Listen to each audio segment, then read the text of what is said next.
Cabinet coup. Theresa May is told she must go as ministers plot to install Michael Gove in number 10 too. Theresa May could be ousted from number 10 within days after her cabinet plotted to replace her with Michael Gove as a caretaker prime minister. A senior Downing Street source told the Mail on Sunday last night that even Mrs May's chief whip, Julian Smith, had advised her to set out her departure plans, with Environment Secretary Mr Gove emerging as the consensus choice to succeed her. Mr Gove is being championed by cabinet Brexiters who are furious about what they see as an attempted coup by Remain backing David Lidington, Mrs May's de facto deputy.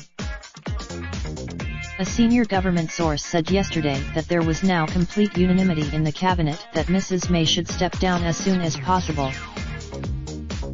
In a number of astonishing, fast-moving developments, coming just days before a series of historic Commons votes. The cabinet's move against Mrs May comes after a disastrous week in which she blamed MPs for the delay to Brexit in a live televised address, which left Mr Smith incandescent with rage.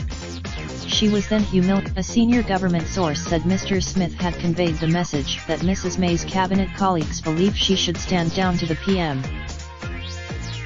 A Downing Street spokesman said that they did not comment on private conversations. The collapse in the Prime Minister's authority has triggered rival cabinet plots by Remainers and Brexiters to seize power. Pro-Remain cabinet ministers, led by Mr Hammond and Work and Pensions Secretary Amber Rudd, have been backing Cabinet Office Minister Mr Lidington to take over as temporary Prime Minister. But when pro-Brexit cabinet ministers, led by Defence Secretary Gavin Williamson and Chief Secretary to the Treasury Liz Truss, found out that Mr Lidington was holding talks with Labour MPs about votes on soft Brexit measures, they moved quickly to stifle the plot by backing Mr Gove instead. Under the plan, Mr Gove would see through Brexit as PM, before a full leadership contest in the summer. One senior cabinet minister told the Mail on Sunday, "The public will never forgive us if in a time of historical crisis our answer is David Lidington.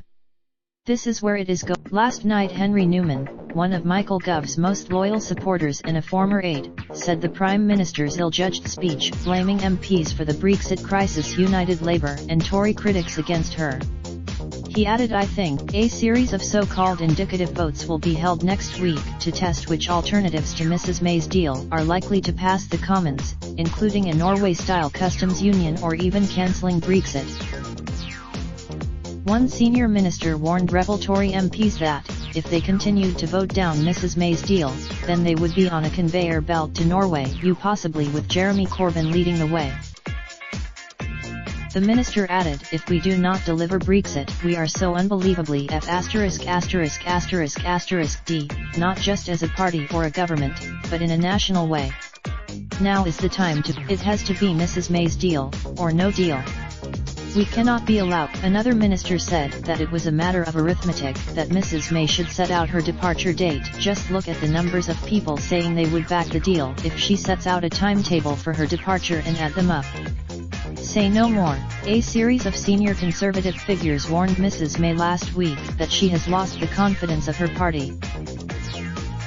Sir Graham Brady, chairman of the Conservatives' 1922 committee, visited the Prime Minister on Monday, where he told her that the number of colleagues calling for her to go was growing.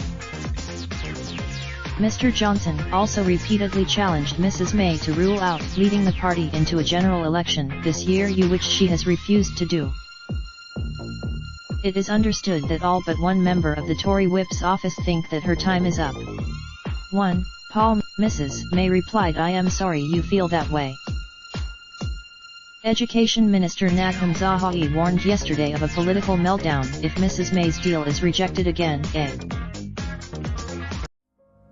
Raindrop, drop top smoking, no cooking the hot pot. Fucking on your bitch, yeah, that. Looking up, open the park pot.